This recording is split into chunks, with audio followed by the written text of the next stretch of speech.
So you saw Hoovie's video about his HHR panel wagon. Guess what? I've got one too. Yeah, so this is my HHR panel wagon. I think it's a 2011, something like that. I mean, some of the paint's coming off. Doesn't have any windows, and it's not like the turbo that Hoovie has. But it's a cool little hot rod, and I blast all over the place in this thing. I love this thing. Bought it for like $3 grand. Runs like a scalded dog. And everything for this car is cheap. Anything you need for this car costs like nothing. Headlights, taillights, wheels, mirrors. I needed another mirror. I think the mirror was like $23. Everything for this car is super cheap. Changing the oil is cheap. The engine is cheap. Everything about it is cheap.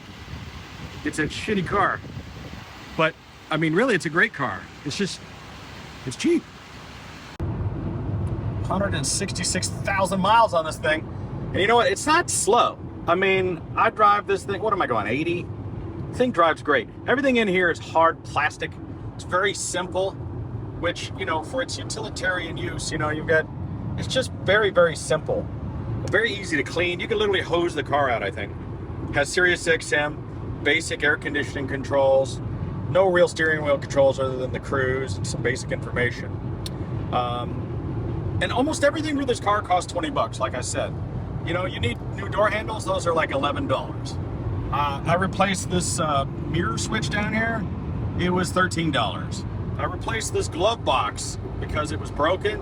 It was like maybe 20 bucks. I replaced the tail lights. They were $30 for the pair of them with the whole enclosure and everything. I replaced the entire exhaust system, which was included the catalytic converter from the header with the little flex thing all the way back. That was $134 on Amazon. It's just one of the cheapest cars that you can own. And, you know, people give all kinds of bunk to these Ecotech motors, little four-cylinder, but it gets fantastic gas mileage.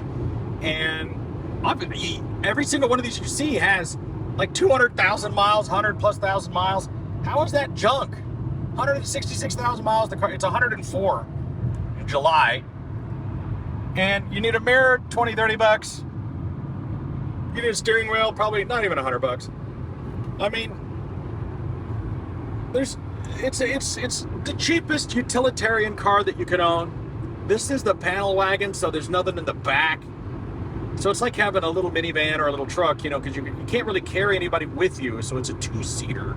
So that sucks. I don't recommend getting the panel van unless you specifically need to be able to carry particular things back there. But here's the deal. If you were to get just the regular four-door HHR, what I discovered is that the regular version of the car, you can just fold the seats down and you basically have the exact same amount of space that this thing has when you fold the seats down.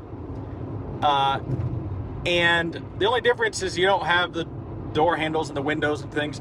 So I don't recommend getting the panel van unless you need it for a specific purpose or you're doing something specific. But the thing is just get a regular HHR. They've got way more features. You could fold the seats down. You still have the same amount of space. You could carry other people with you if you want. And there's just no point in having the panel van. It kind of looks cool. You know, like I specifically searched out the panel van because I always thought they were cool. I always love that look and that utilitarian thing, like for security reasons. And I guess it is more secure because they can't break out the side window, but they can break out all the other windows. So what difference does it make? Right? I mean, you still have a back window and a hatch. So like, is that really more secure? I just can't carry anybody with me except for the passenger seat. But these were cheaper when they came out. Like when you bought these new, they were considerably cheaper than the regular four-door saloon. And what they were hoping, what Chevy was hoping, is that these would somehow become fleet vehicles, which they did. You know, maybe like mail trucks or delivery vans. You know, like I've seen a lot of these used by, for instance, like there's a particular like a blood bank or Quest Diagnostics. You know, all they're doing is running paperwork or like urine and blood samples around. So they just need like a little small utilitarian vehicle. Like think about Napa Auto Parts. You know, they use those pickup trucks, the little trucks with the little hat on them. And there's no reason to have a pickup truck because they never put anything in the bed. They're delivering like a starter, an alternator, a gasket. You know, something small, right? And that's what these are good for. So like if you delivered pizza or whatever, it would be perfect for that. You know, if you were doing Uber Eats, because you could buy these things for like $3,000. The one that Hoovie bought was only $6,000 because that's what the motor and the turbo and all that's worth. And his car was all clapped out. He left it at my house.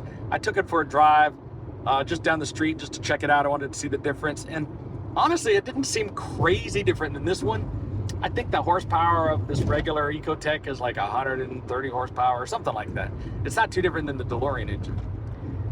But the turbo is supposed to have like 200 horsepower. And yeah, it was faster and peppier, but I wouldn't call it a sports car. I mean, I wouldn't call this thing fast or sporty, but if you put your foot to the floor and you just go, like it goes. I mean, it's taking this turn really well.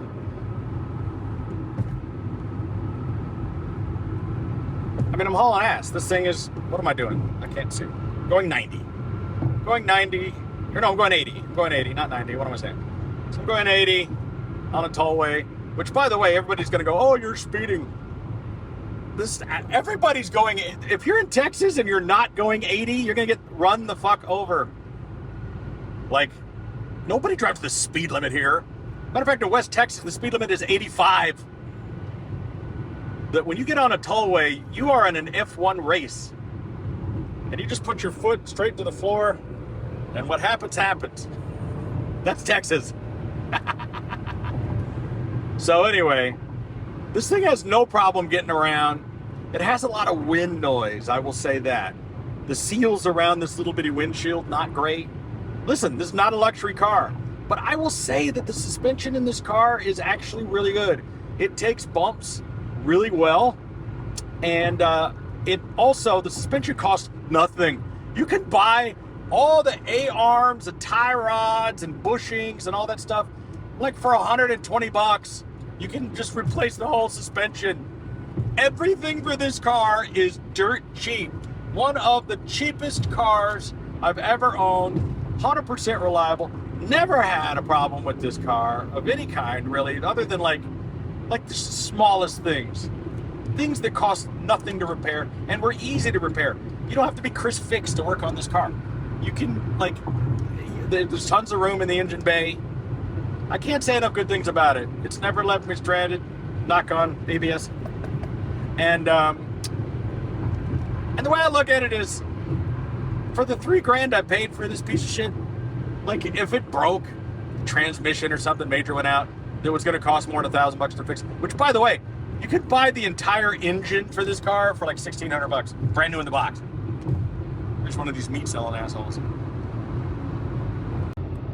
Totally taking a right turn on this conversation, but back in the 90s, about 95, I used to be one of those meat selling assholes. These guys have a pickup truck with a freezer in the back, and they sell frozen meat out of the truck under the guise that they're like, you know, Omaha steaks or Schwann's.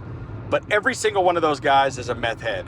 Every single one of them is a crackhead, meth head, thieving shithead. I haven't met one yet that isn't. And that's why I quit doing it. I tried to be honest selling the steaks. You know, I would just go to people's doors and go, hi, I sell with your neighborhood butcher. We have frozen meat. People slam the door. They actually tell you in the sales training to lie to people. They tell you to go to the door and go, yeah, they accidentally put an extra case on my truck. I can let you have it really cheap. Or they try to make you scam people into thinking that they're getting something that's stolen. Or they're like, yeah, I was just delivering to your neighbor, Mr. Jones, and I thought I'd stop by here. But generally, the whole concept of their business model is to do what's known as the speaker scam. Don't ever get scammed by the speaker scam. The speaker scam is when guys pull up to you in a truck and they go, hey, are you into high-end audio equipment? Dude, we got this extra pair of speakers. These are normally like $2,000, right? And they were supposed to give us 2 speakers, but they gave us 2 pairs of speakers. We got to get rid of them before we get back to the warehouse, and they figured it out, right? These are like $2,000. We'll let you have them for $500, man. That's the scam, and that's the entire business model. And apparently it's not illegal to, lie to people. Otherwise, there'd be no politicians. So basically, beware of, there's just no honesty when it comes to those kind of sales. Anyway, going back to this stupid car, comparing this to the PT Cruiser, famously, as discussed, the same guy that designed this is the guy that designed the PT Cruiser, which is hilarious. But I feel like after they did the PT Cruiser, they learned a bunch of lessons in the manufacturing, and they fixed a lot of those issues, and Chevy streamlined it. They just, you know, Chevy is just more attuned to building cheap cars. Let's just be honest.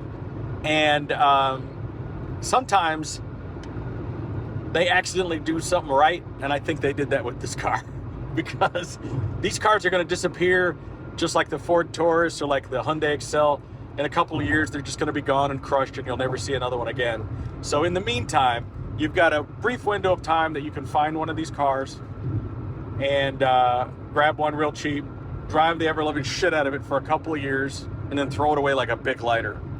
I don't know if any of them will ever be worth anything, like the one that Hoobie has, or even one of these panel wagons. Somebody's going to keep one and keep it mint, and it's going to sell on Bring a Trailer in 20 years for like 100 grand, and it's going to be stupid. So yeah, my recommendation is if you can find a good one of these, maybe not the panel wagon, but the regular HHR, I think it's a great car. I use it as my regular daily driver when I'm here in Vegas, when I'm visiting my shop. When I go back home to Vegas, I have all this other cool stuff. But when I'm here in Dallas, I mean, this is my regular driver that I use here at the shop because it's a great car. My guys use it to go get parts.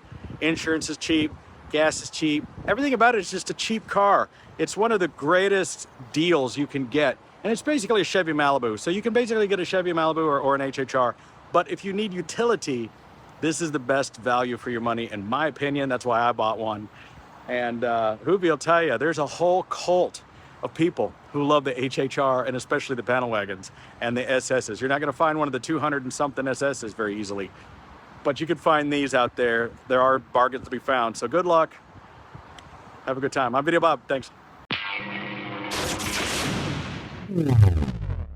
Hi, I'm Gene Simmons. You're not. And you're watching What Else? Videobob. Now get out.